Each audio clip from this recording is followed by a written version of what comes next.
You keep telling yourself you'll start living for real soon, next month, after this job, once things settle down. And somehow, soon never comes. It's this quiet feeling that your real life hasn't quite started yet. Like the job you have isn't your real job. It's just the thing you're doing until the real thing begins. The place you live isn't really home. It's just where you happen to be for now. Even the people around you can start to feel temporary, like the real people are still somewhere up ahead. The whole thing starts to feel like a waiting room. And the real version of your life, the one where you finally arrive and become who you were supposed to be, always sits just a little further away. So you wait. Days turn into years, and the life you keep expecting somehow never shows up. People will call that laziness. They'll tell you to get disciplined, manage your time better, make a plan, wake up earlier. Maybe you've tried that. Maybe it helped for a week. But this thing usually runs deeper than discipline. There's an old psychological name for it, almost 100 years old. And once you see the pattern, the strange loneliness around it starts to make sense too. So let's talk about what's actually happening, and why people who live this way often end up alone without fully understanding how it happened. From the outside, it rarely looks like a problem. Honestly, it can look like the opposite. It looks like potential. The person we're talking about is usually bright, imaginative, sensitive.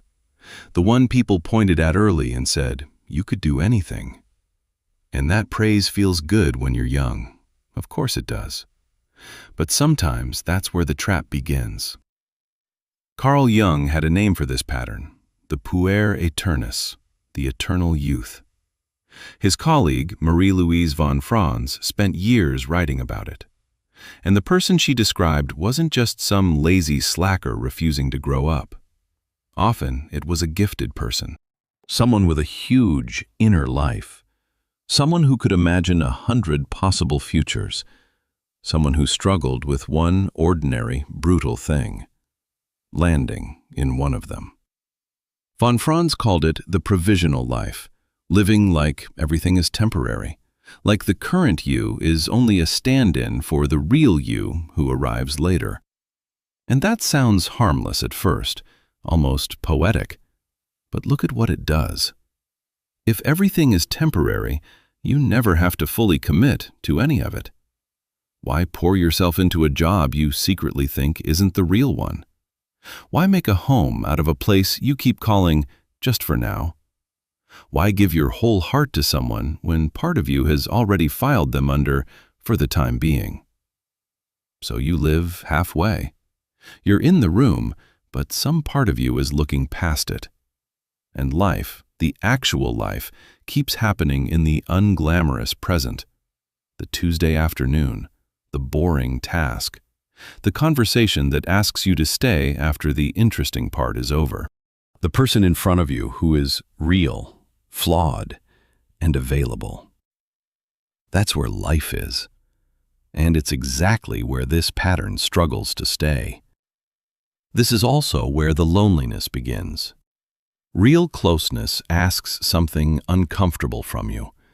It asks you to land, to choose this specific person in front of you instead of the perfect imaginary one who might still be out there somewhere. To stay when it gets boring. To stay when it gets hard. To stay when the relationship starts wanting something back from you. And watch how it tends to go. At first, it feels beautiful. Someone sees something special in you. They believe in you. They fall for the possibility of you. For a while, that feels safe. Then it gets real. They want consistency. They want plans.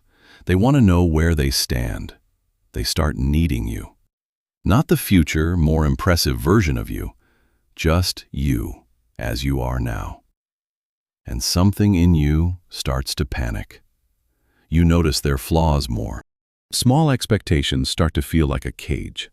You tell yourself you need space. Then you start imagining other lives, other people, some lighter version of everything. So you drift. And maybe you don't even do it cruelly. You still care. That's part of what makes it sad. The love can be real, and you still can't stay. After a while, you end up with a very specific kind of loneliness. It isn't the loneliness of someone nobody wants.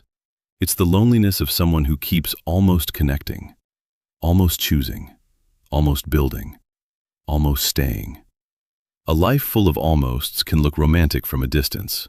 Up close, it gets cold, because nobody can really hold you while you're hovering above your own life. So where does it come from? Why would someone learn to hover instead of land?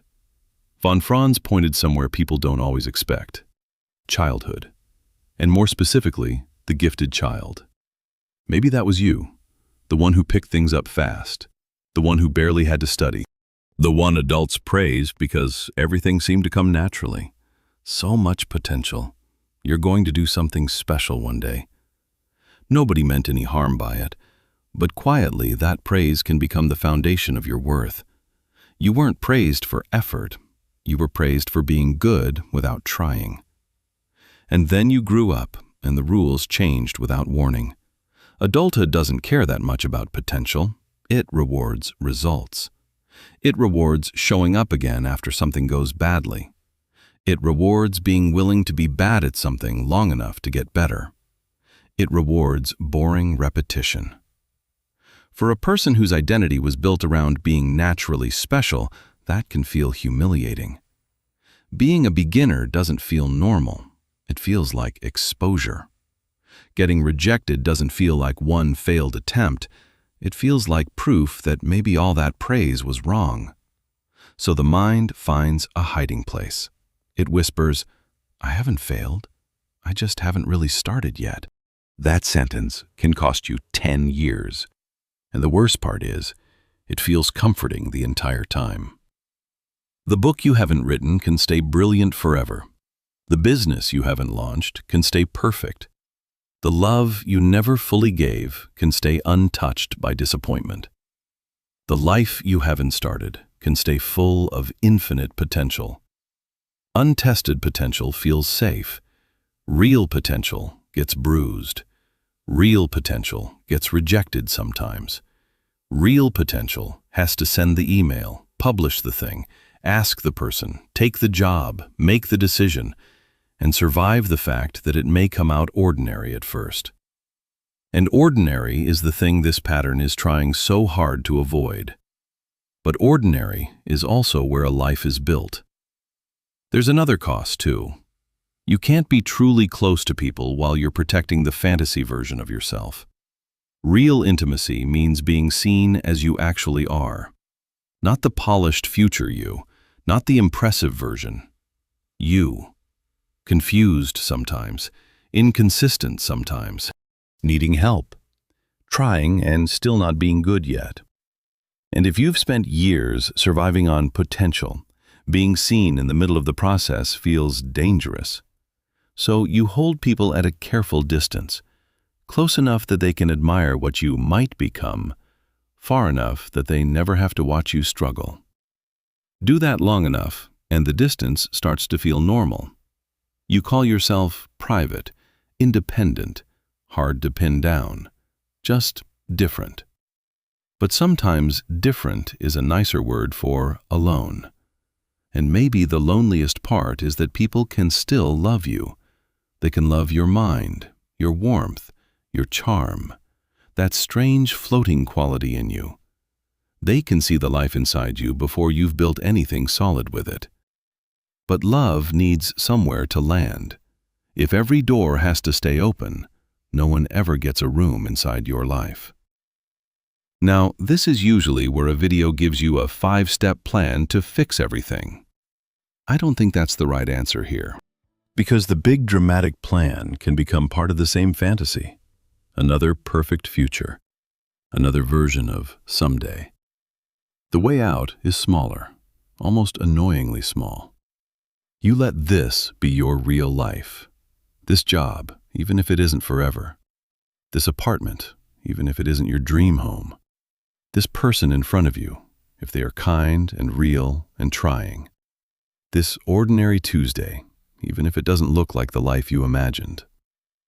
You finish one thing. You stay in one conversation a little past the point where you usually disappear.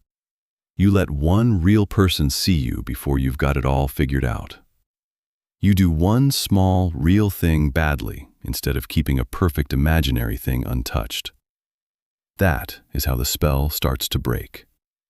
Because the first time someone sees you as unfinished, unsure, mid-struggle, and they don't leave, something inside you changes.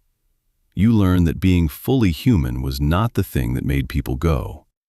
It might be the only thing that lets them stay.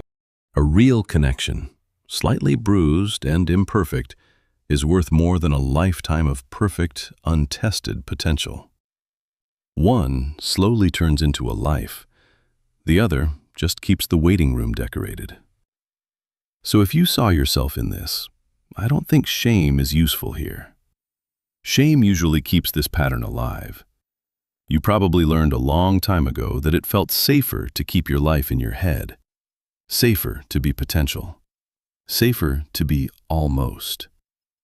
And yes, the potential people saw in you may have been real.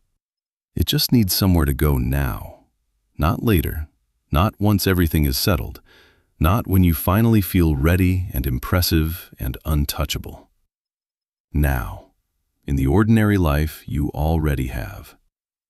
Your real life was never waiting somewhere ahead of you. It has been happening this whole time, quietly, while you waited to feel ready enough to enter it. So let me ask you honestly, which part of this hit closest? The waiting itself, or the quiet way it has kept you alone? Tell me in the comments. I read them. And if someone came to mind while you were watching, someone with all the potential in the world and no real movement, someone everybody loves but nobody can quite hold on to, send this to them.